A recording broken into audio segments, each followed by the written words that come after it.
Assalomu alaykum, men Mahmudjon Ahmadjonov. Bugun men sizlarga efir tanani ko'rish texnikasini bermoqchiman. Efir tanani ko'rsa bo'ladi ko'z bilan. Bizda 7 ta tana bor. Jismoniy tana va 6 ta energetik tana bor. Efir, astral, mental, katta 6 ta. Va mana shu 6 ta tanani bitta qilib jamlaganimizda bu aura bo'ladi. Energetik politsiya ham bo'ladi, nomlari har xil. Va men sizga hozir mana shu aurani ko'rish texnikasini beraman.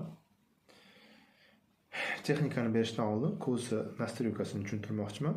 Mana biz bitta narsaga qaraydigan bo'lsak, misol uchun ruchkani ko'rishimiz uchun biz bitta nuqtasiga qaraymiz ruchkani va butunligicha ko'ramiz shunda. Ruchkaga qaradik, butunligicha ruchkani ko'rib turamiz, lekin orqa foni bizga xira ko'rinyapti. Orqa fonni qaraydigan bo'lsak, ruchka bizga xira ko'rinadi. Mana shu ko'zimizning nastroykasi. Shu nastroykada biz ko'ramiz hamma narsani. Biz hozir bajaradigan texnikamiz bokovoy zreniya orqali bo'ladi. Mana misol uchun hayotingizda bir marta bo'lgan bo'lishi kerak bu narsa, sezgan bo'lishingiz kerak. Hech kim yo'q, xonada o'tiribsiz. Xonadami qayerdadir o'tirgan bo'lsangiz, xuddi bir yon atrofingizdan nimashdan bir narsa o'tib ketgandek bo'ladi. Yerdami yoki yoningizdan o'tib ketadi, lekin qarasangiz o'sha joyda hech narsa bo'lmaydi.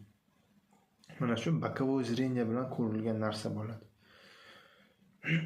Texnikaga keladigan bo'lsak, kichkina qanaqadir xonaga kirsangiz, xonaga kirib, qorong'iroq xona bo'lishi kerak.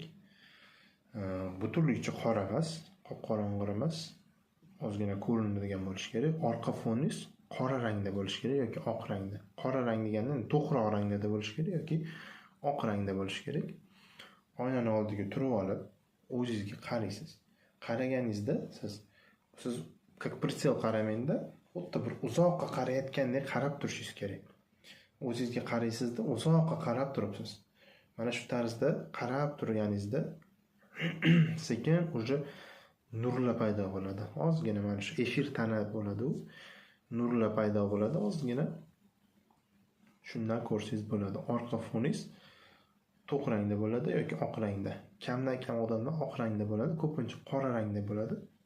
Mana misol uchun men trenirovkam paytida qora rangda bo'lganda, keyin o'sha qora rangda qiynalardan oq rangga o'tib qoldim birdaniga.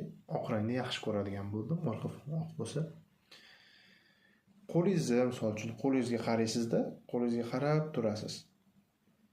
Xuddi uzoqqa qarab turgandek qarab tursangiz, qo'lingiz atrofida bunday paydo bo'ladi energiya. Shu efir tana bo'ladi. Qo'lingizni sekin qimirlatsangiz, shu narsa sekin o'zi qo'lingizni движениясini qaytaradi u. Ozgina zadержка bo'ladi, do'li sekund zadержкасы bo'ladi. Shu qaytarilayotganda xuddi bir sekin yurganda o'zi bilan sekin tortiladi. Shu efir tana. Shu tarzda ko'rsangiz bo'ladi.